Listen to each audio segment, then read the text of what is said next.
আসসালামু আলাইকুম প্রিয় দর্শক, চলে আসলাম আজকে এই মুহূর্তে খুবই গুরুত্বপূর্ণ একটি আবহাওয়ার খবর নিয়ে।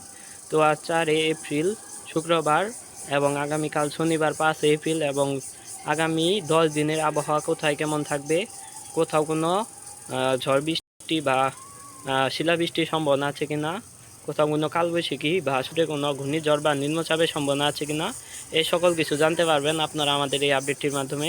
তো চলুন বেশি কথা না বাড়িয়ে শুরু করা যাক। আর একটি কথা না বললেই নয়, যারা যারা আমাদের ভিডিওটি দেখছেন, আমাদের ভিডিওটির নিচে একটি লাল কালারের সাবস্ক্রাইব বাটন রয়েছে, সেটি অবশ্যই একটি প্রেস করে ভিডিওটিতে একটি লাইক দিয়ে আমাদের সঙ্গে থাকুন। চলুন শুরু করা যাক। তো বাংলাদেশের বর্তমানে আবহাওয়া শুষ্ক রয়েছে, আংশিক মেঘলা আকাশ নিয়ে। তো আমরা যদি রাডার মোডে চলে যাই, কোথাও কোথাও বৃষ্টিপাত হচ্ছে নাকি দেখা যাচ্ছে। বর্তমানে বাংলাদেশের বেশিরভাগ অঞ্চল খালি রয়েছে, কোথাও কোনো বৃষ্টিপাতের সম্ভাবনা নেই এবং সমুদ্র অঞ্চলও নিরাপদ রয়েছে। তবে কিছু অঞ্চলে হালকা মেঘ রয়েছে, যার ফলে বৃষ্টিপাতের সম্ভাবনা নেই। তো কয়েকদিন টানা বাংলাদেশের আবহাওয়া আংশিক মেঘলা আকাশ নিয়ে পরিষ্কার থাকতে পারে এবং 10 তারিখের পর থেকে বাংলাদেশ এবং পশ্চিমবঙ্গের বিভিন্ন জায়গায় তীব্র কালবৈশাখী ঝড় বৃষ্টি শুরু হতে পারে এবং সেই সময় শিলাবৃষ্টি এবং তীব্র বজ্র ঝড় বয়ে যেতে পারে বাংলাদেশ এবং পশ্চিমবঙ্গের বিভিন্ন জায়গা দিয়ে। তো আমরা বৃষ্টিবাহী মোডে চলে যাই। এই মুহূর্তে দেখা যাচ্ছে 6 তারিখে বাংলাদেশের উত্তর পূর্ব অঞ্চল অর্থাৎ সিলেট বিভাগের উপর দিয়ে তীব্র কালবৈশাখী ঝড় বয়ে যেতে পারে, সেই সাথে শিলাবৃষ্টিও অতিক্রম করতে পারে সিলেট বিভাগের উপর দিয়ে। দেখা যাচ্ছে সিলেটের উপর প্রায় 25 mm বৃষ্টিপাত হতে পারে, যা খুবই ভয়াবহ। এবং আমরা যদি আমাদের আপডেটটিকে আরেকটু প্লে করি, দেখা যাচ্ছে কিশোরগঞ্জ, লাকসাইয়ের দিকে, কাপাসিয়ার দিকে, ফরিদপুরের দিকেও সে সময় হালকা মাঝারি বৃষ্টিপাত হতে পারে। এবং তার পরবর্তী সময়ে যদি আমরা প্লে করি, দেখা যাচ্ছে তার পরবর্তী সময়ে সিলেটের পর বঙ্গোপসাগর থেকে সেই বৃষ্টিপাতটি বাংলাদেশের মধ্য এবং উত্তর মধ্য অঞ্চল দিয়ে এগোতে পারে এবং সে সময় কালবৈশাখী ঝড় ঘটাতে পারে ঢাকা, কুমিল্লা, বরিশাল, খুলনা, কলকাতা, খড়গপুর, মেহেরপুর, বরিশাল, বাংলাদেশের রাজশাহী, কালাই, ময়মনসিংহ, সরিষাবাড়ি, জামালপুর, সিরাজগঞ্জ, কিশোরগঞ্জ, মাদান, সিংড়া, নাগেরপুর থেকে তুরা পর্যন্ত। এবং আমাদের আপডেটটি যদি বজ্রবিদ্যুৎ মোডে নিয়ে যাই, বজ্রবিদ্যুৎ মোড অনুযায়ী দেখা যাচ্ছে বাংলাদেশ এবং পশ্চিমবঙ্গের বেশিরভাগ জায়গায় তীব্র কালবৈশাখী ঝড় বয়ে যেতে পারে এবং তীব্র বজ্র ঝড় বয়ে যেতে পারে। দেখা যাচ্ছে বাংলাদেশের বাহিরে ভারতের পশ্চিমবঙ্গের চন্দননগর, কলকাতা, আমেরবাদ, কোলাহাট, খড়গপুর, চালেশ্বর, হলদিবাড়ি, হলদিয়া, শান্তিপুর, বর্ধমান, কাটোয়া, মেহেরপুরের দিক দিয়ে, পাবনার দিক দিয়ে, সাতক্ষীরা, শাইলকুপা, ফরিদপুর, ঢাকা, নাগেরপুর, কাপাসিয়া, কিশোরগঞ্জ, সিরাজগঞ্জ হয়ে ময়মনসিংহ, সরিষাবাড়ি, বগুড়া, মহাদেবপুর হয়ে মাদান, লাকসাই, আগরতলা, কুমিল্লা, আমেরপুর, সেই সাথে ফটিকছড়ি উপজেলার উত্তর অঞ্চলে এবং বাংলাদেশের দক্ষিণ অঞ্চল অর্থাৎ সমুদ্র লাগোয়া অঞ্চল, মাঠবাড়িয়া, পিরোজপুরের দিক দিয়ে, শ্যামনগরের দিক দিয়ে, ভারতের জালেশ্বর, বালাসর হয়ে ভারতের দক্ষিণের দিকে চলে যেতে পারে ভুবনেশ্বরের দিকে, সেই সাথে বিশ্বনাথপাট্টনামের দিকেও সেই সময় বৃষ্টিপাত থাকতে পারে। বৃষ্টিপাতটি হবে এই সময়ে তীব্র কালবৈশাখী সহ তীব্র বজ্রপাত এবং শিলাবৃষ্টি নিয়ে। এবং আমাদের আপডেটটি যদি আমরা আরেকটু প্লে করে দিই বজ্রবৃষ্টি মোডে, তো দেখা যাচ্ছে তার পরবর্তী সময়ে রাত 7টা বা 6টার দিকে, সন্ধ্যা 7টা বা 6টার দিকে বাংলাদেশের ময়মনসিংহ, সরিষাবাড়ি, ঢাকা এবং বাংলাদেশের দক্ষিণ অঞ্চল বরিশাল, কুমিল্লার দিকে বৃষ্টিপাত অতিক্রম করতে পারে সেই বজ্রবিদ্যুৎ বা কালবৈশাখী আকারে। এবং আমরা আমাদের আপডেটটিকে আরেকটু প্লে করে দিই আগামীকাল সোমবার 5টার দিকে চলে যাই। দেখা যাচ্ছে কোনো বৃষ্টিপাত নেই।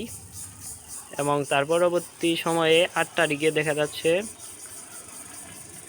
8 তারিখেও কোনো বৃষ্টিপাত নেই, হালকা মাঝারি থাকলেও। এবং 9 তারিখে দেখা যাচ্ছে সেই হালকা মাঝারি বৃষ্টিপাত। এবং 10 তারিখে যদি আমরা দেখি, দেখা যাচ্ছে 10 তারিখ থেকে আস্তে আস্তে আবার কালবৈশাখী ঝড়ের মৌসুম সৃষ্টি হতে পারে।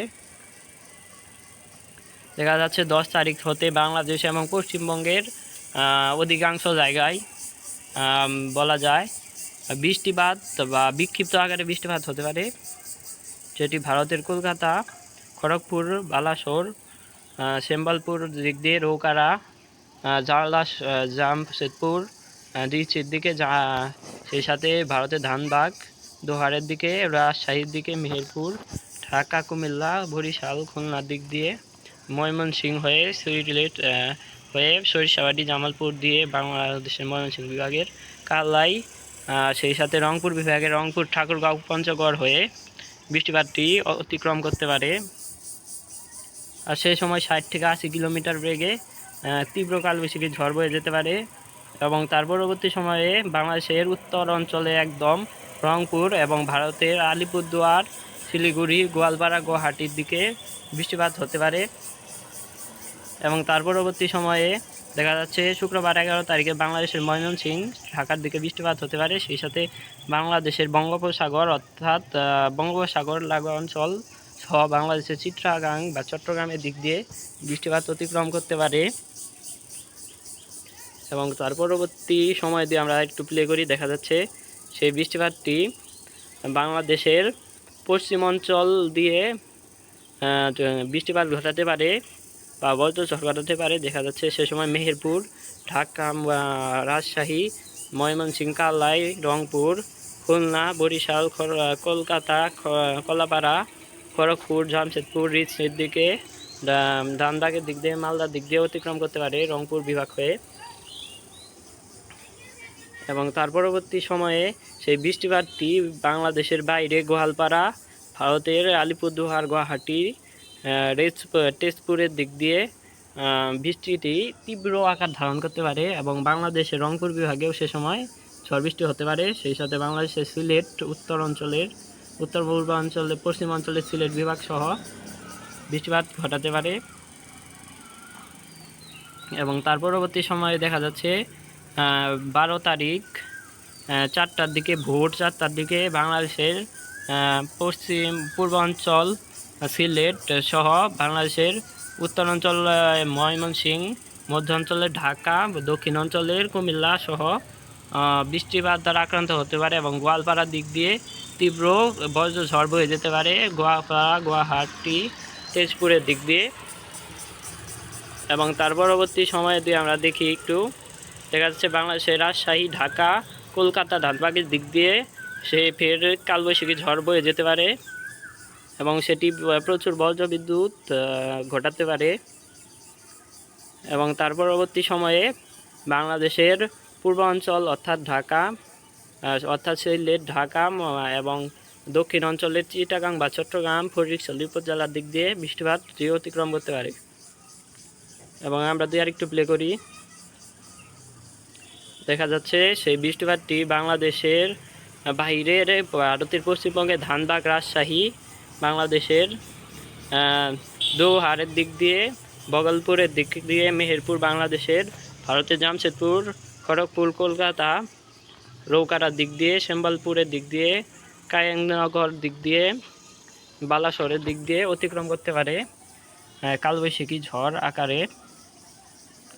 এবং আমরা যদি আমাদের আপডেটটিকে আরেকটু প্লে করি, দেখা যাচ্ছে 14 তারিখ রাত 9টার দিকে ধানবাদ হয়ে বৃষ্টিপাতটি ঘটিয়ে বাংলাদেশের দিকে এগোতে পারে এবং বাংলাদেশের পশ্চিম অঞ্চলে বৃষ্টিপাত ঘটাতে পারে। এবং তার পরবর্তী সময়ে দেখা যাচ্ছে বৃষ্টিপাতটি বাংলাদেশে এবং পশ্চিমবঙ্গের উপর দিয়ে অতিক্রম করে বৃষ্টিপাত দুর্বল হয়ে যেতে পারে সেই কালবৈশাখী ঝড়টি। এবং 17 তারিখ দেখা যাচ্ছে ফের বৃষ্টিপাত সৃষ্টি হতে পারে বাংলাদেশের দক্ষিণ পশ্চিম অঞ্চল অর্থাৎ চিটাগাং বা চট্টগ্রাম, ফটিকছড়ি উপজেলা এবং বাংলাদেশের বাইরের ঢাকার দিক দিয়ে, আজিওয়ালের দিক দিয়ে। এবং আরেকটু দিয়ে আমরা প্লে করি আমাদের আপডেটটি। দেখা যাচ্ছে তার পরবর্তী সময়ে বৃষ্টিপাতটি বাংলাদেশের দক্ষিণ অঞ্চলের বরিশাল খড়গপুরের দিকে খুলনার দিকে চলে যেতে পারে। এবং শুক্রবার 18 তারিখে দেখি আমাদের যেটা লাস্ট আপডেট দেখা যাচ্ছে, সে সময় হালকা মাঝে বৃষ্টিপাত হতে পারে সিলেট এবং চট্টগ্রাম বিভাগে। তো আমরা বঙ্গোপসাগরের দিকে এখন লক্ষ্য করি। বঙ্গোপসাগরে এর আগে জিএফএস মডেলে একটি ঘূর্ণিঝড় শো করাচ্ছিল, কিন্তু বর্তমানে কোনো ঘূর্ণিঝড় বা নিম্নচাপ দেখাচ্ছে না। তবে একটি ঘূর্ণাবর্ত সৃষ্টি হতে পারে এর ফলেই বাংলাদেশের এসব অঞ্চলে, বাংলাদেশ এবং পশ্চিমবঙ্গের বেশিরভাগ জায়গায় কালবৈশাখী ঝড় সৃষ্টি হতে পারে। এবং আমরা জিএফএস মডেলে দেখে নিই কি হতে পারে। জিএফএস মডেল বলছে একটি নিম্নচাপ সৃষ্টি হতে পারে এবং সেটি বাংলাদেশের উপর দিয়ে অতিক্রম করতে পারে। তো আপাতত কোনো ঘূর্ণিঝড়ের সম্ভাবনা নেই, তবে একটি নিম্নচাপ সৃষ্টি হতে পারে সমুদ্রে। তো এই ছিল আজকের আমাদের আবহাওয়া রিপোর্ট। প্রতিদিন নিয়মিত আবহাওয়ার খবর পেতে আমাদের চ্যানেলটি সাবস্ক্রাইব করে অবশ্যই ভিডিওটি দিয়ে একটি লাইক দিয়ে পাশে থাকবেন। ধন্যবাদ।